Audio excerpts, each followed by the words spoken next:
In the previous video, we learned how to use the pen tool to create selections in Photoshop, and now we are ready to use the pen tool to create a vector mask. I am going to use this image, so I just double click on it, and we are going to separate this car from its original background.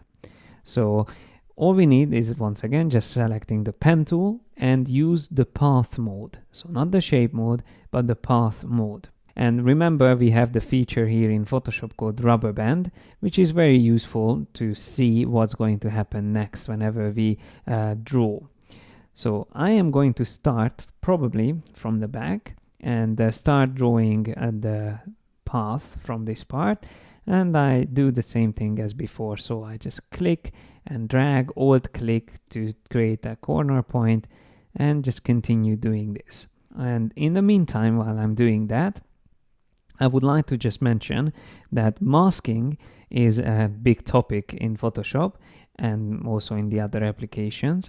And if you are not familiar with this topic, you can check out my masking course, which is also part of the Essential Skills for Designers series.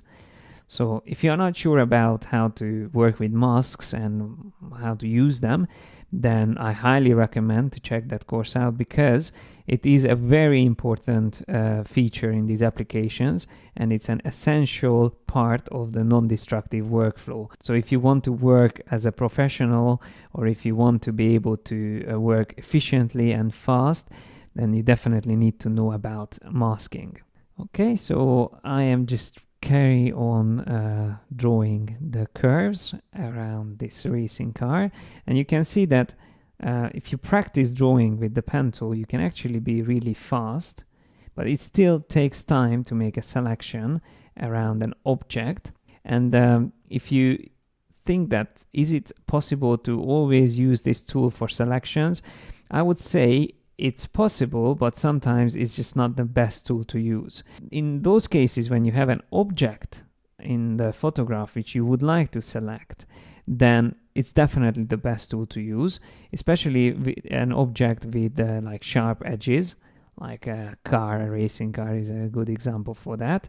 But in other cases, you might need the color range, if you can select something by colors, and especially for complicated edges like hair, you shouldn't use the pen tool. So it's not like a Jolly Joker selection tool in Photoshop, but definitely is great to make selections of objects with sharp edges. So I can't really see the tire properly, so I just made a selection, just estimated the selection there.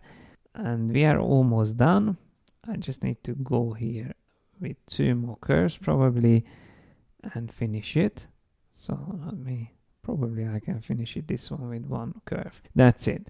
So I have all the curves ready, and maybe I just want to move this one a little bit up or maybe down. I'm not too sure about where the tire should be. I can't see it, so I will set it somewhere there. So we have the path, and now we need to turn this into a selection or a mask, and I'm going to select the path. And all I need is to double click on the background layer to turn it into a normal layer, and then right click anywhere on the image and choose create vector mask. And once we do that, the whole car is now separated from its original background. So if I create another layer, fill that in with white, we can see we isolated the Ferrari from its background.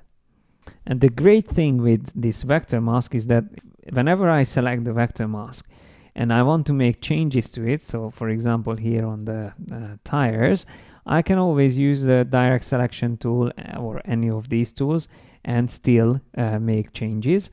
And as you can see, we can see the original image and see the original details, so it's completely non-destructive.